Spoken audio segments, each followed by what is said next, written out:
Hello, I hope all is well. I thought today we'd look at something called scene controllers on the Fractal device. Specifically, in my case, the FM3 Mark I, where there are some applications where something like a scene controller can really come in handy. So what is a scene controller? Why should I maybe use one, or do I even need to know about it?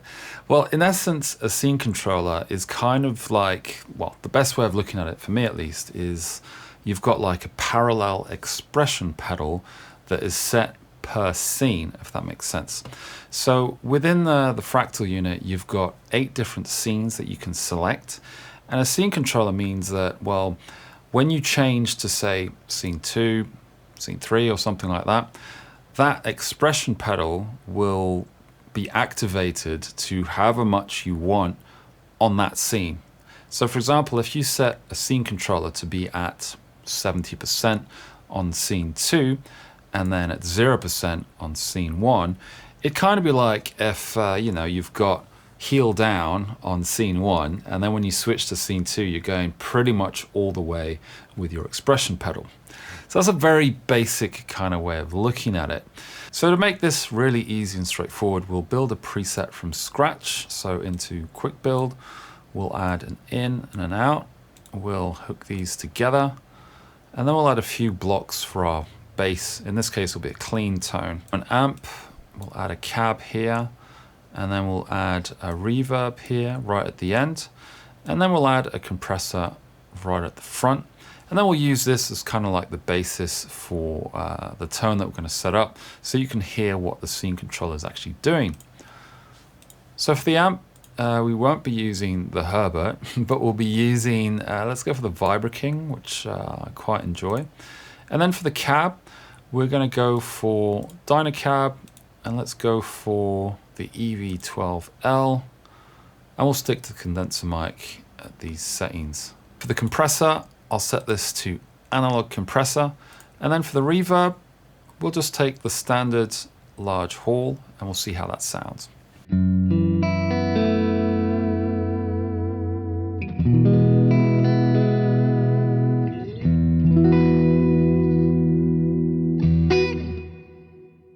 So you go like a nice clean tone with a bit of reverb at the end.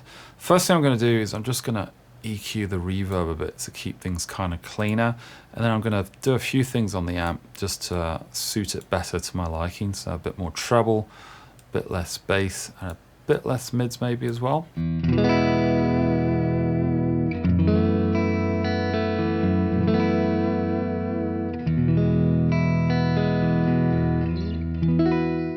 Now with scene controllers, you can set them to any knob where it has this yellow dot in the middle, this yellow circle.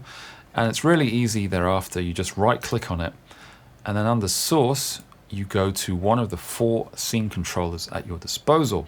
So in this first example, we're going to be using the gain knob as our scene controller, just to give an example of this. So we'll right click on the gain knob, and then we'll set it to be scene controller 1. And then for the parameter range, we'll leave all these settings as is, so attack and release at 10 milliseconds, and then the minimum to be 0, and then the maximum to be 10. And that's all we have to do to set a scene controller to a certain knob, in this case, scene controller 1. As you can see, once we've set this, however, I can't change the value of this knob anymore. It's assigned to that controller. It makes sense. But that's why currently in scene 1, it's set at 0. So no matter what I do here, I try and set it to somewhere else, it's going to go back to 0 because that's what the scene controller is set at. And to actually set the scene controller for this parameter, we then go to controllers over here, and we head down to scene control 1 and 2. So we have 4 scene controllers, and we've set the amp gain knob to be scene controller 1. And in this case, in scene 1, it's set to 0, scene 2, it's set to 0, and so on through all 8 scenes. However, what we can do is set different levels of gain in this example for each scene, or a total of the 8 different scenes. So let's say in the first one, I want the gain to be about 25%, and the second one to be about 50%, and then the third scene, let's go for 100%. Now if I click out of controllers, click back onto the amp, we'll see now that in scene 1, gain is at 2.5. I hit scene 2, gain is now at 5.2 something. And when I hit scene 3, gain is at 100%. Again, I can't change the value of this gain knob anymore, so it's set to be a scene controller. And this is also true across all different channels. So despite the fact that I might change a channel on the actual amp, so for example, on a different scene, I want it to use a different amp on a different channel, that gain knob assignment will stay the same no matter what. And that's something to bear in mind depending on the sort of setup or what it is that you want to use it for.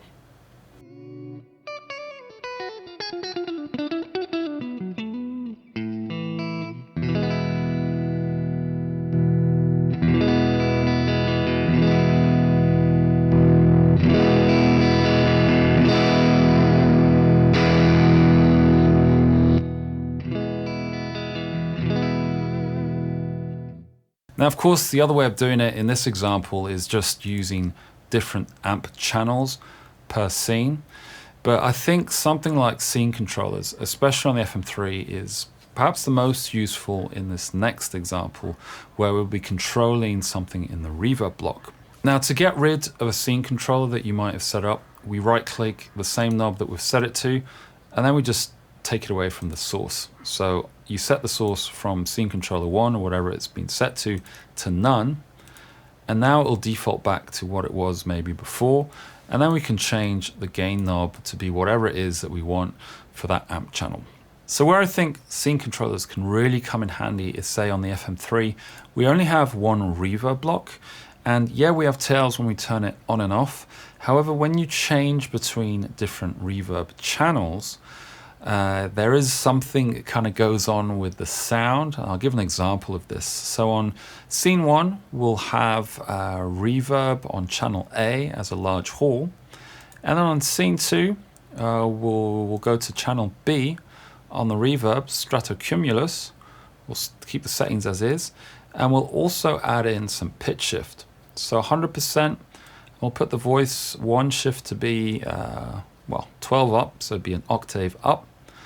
And then we'll see how that sounds separately and how also it reacts when you're switching between the two.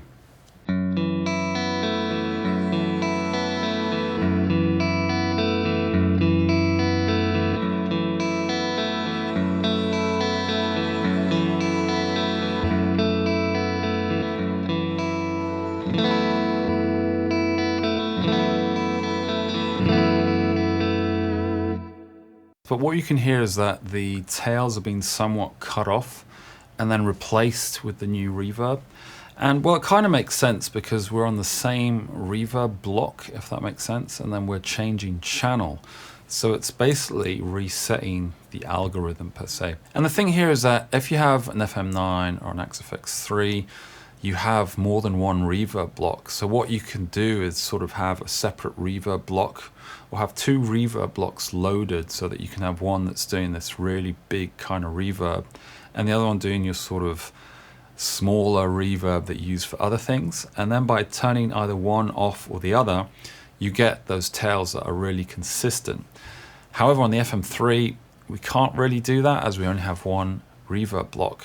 And this is where I think scene controllers really come in handy for doing something like this. So in this case, we're going to use the same channel of the reverb in scene 2, and we're going to use two different scene controllers to set the time, the mix, and then we're also going to be using a separate scene controller to up the mix and then have like this pitch shift shimmer effect that's added in as well. And the process is exactly the same as before. I'll just add a further explanation here to some other parameters that I think are really useful in adding a bit of sort of analog style vibe, or at least how you would normally use an expression pedal effect to the actual scene controller per se. So we'll set time and mix to be scene controller 1. So we'll right click the time knob. We'll set this to be scene controller 1. And the thing here is you can see that we have a parameter range of, from 0.10 seconds to 100 seconds. 100 seconds is a lot, But basically, underneath parameter range, you're basically saying how much percentage that you'll be setting in under scene controller is going to be the minimum and the maximum. And this can make things really easy afterwards for when you're setting parameters with the scene controller page, in that you know that, okay, instead of trying to, guesswork okay, what's the minimum amount? I was about 5.3% was around 3 seconds.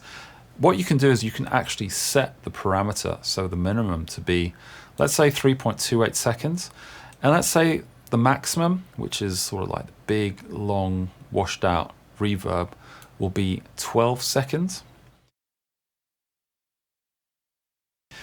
And then what's really cool is that we have these two parameters over here, which are attack and release, which is this curve that you see here. So you can say, for example, that when we're going to scene 2, using scene controller 1, that the attack and release will take a certain amount of time until we reach these new values. Kind of like when you're swelling in something and you're going in slow on the expression pedal, to use that analogy again, to get to that final value. So that way we can get a more kind of human feel, I guess, to this fake kind of expression pedal that we're using, i.e. the scene controller. And as a suggestion, you can really crank these up as we're using a reverb. So in this example, let's just set both of these to 2000-ish milliseconds. So that's about 2 seconds. We can leave this as is. And then we can go to the mix knob, and we can do the same as well. So under source, we set scene controller 1. For the minimum, we'll set it to about 25%. Quick tip, if you want the exact amounts, you can hold control on your keyboard and then just move up and down with the mouse, and then you get this really finite control over the amount. And then for the maximum, I'd say let's push things up here to, let's just say 50%. Yeah, that's it. And then we'll do the same thing with attack and release. We'll set these to around 2000 milliseconds, i.e. 2 seconds.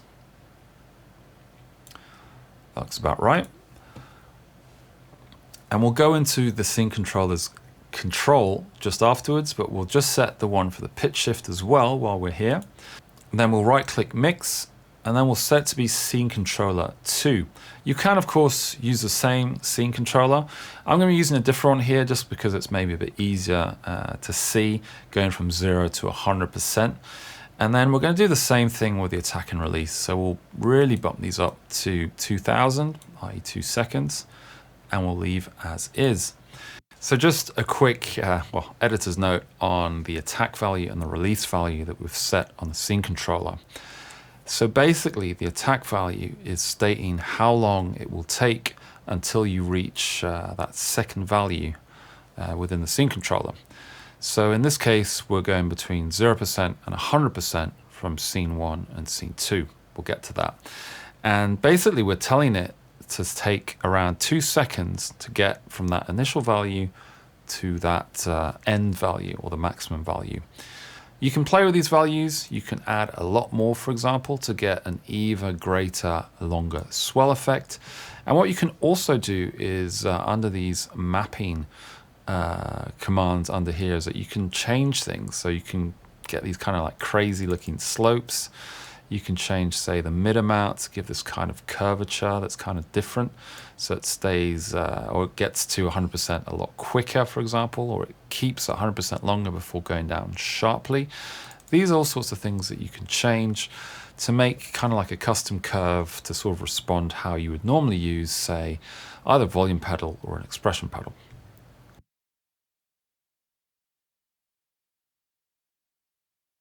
And now the final thing to do is to go into controllers, and then under scene control 1 and 2, we set both the scene control for the reverb time and mix, got that right, for scene 1 and 2. And then also under scene controller 2, we're controlling the pitch shift, or that shimmer effect. On scene 2, we want it to be 100%. And then for scene controller 1, we want it to be going between our normal reverb sound, so that was set at 0%, to our lush big ambient reverb sound, which I think we set it to be at 100%. So just a really quick recap here. We've set two scene controllers, scene controller 1, scene controller 2. On scene 1, they're both set to 0%, and then on scene 2, they're set to 100%. If we go to our reverb block, we can then see the effects of that. So if I right-click time, we can see that it's set to scene controller 1. The minimum was 3.28 seconds, and the maximum we set was 12.39 seconds. And it's set the maximum now. And we're using the attack and release of around 2 seconds on both. And then for the mix knob, it's the same thing. We'd set the minimum amount to be 25%, the maximum amount to be 50%, again the 2000 milliseconds, and it's scene controller 1.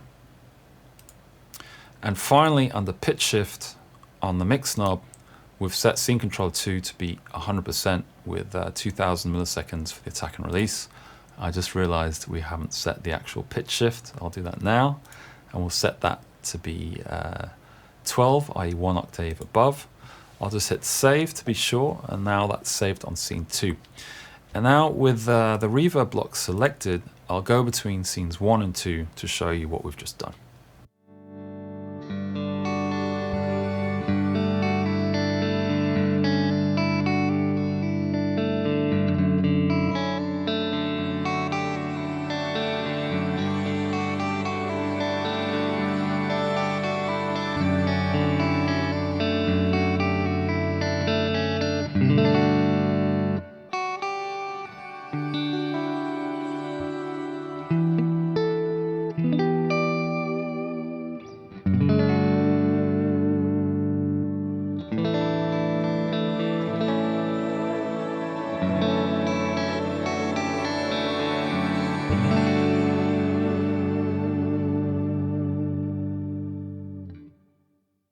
So hopefully what I showed you here is just to give you some idea of how you can use something like this to your advantage and then to great effect depending on the sorts of presets that you're setting up and using. This can be applied to all of the Fractal units. For me at least, especially in the FM3, with certain limitations, it's really useful in terms of opening things up and making things easier, especially when you're switching between scenes, so that you get the kind of effect, or that expression pedal effect of like when you're going down with your foot and then you're bringing in the mix or upping the mix of a reverb, for example, before going back to a different sound. And this is something you can do quite easily with, say, scene controllers, so that you have this as like a parallel kind of effect when you're changing scenes, which can be something really cool to integrate into your presets. In any case, thanks a lot for watching. Hope to see you in the next video. Take care.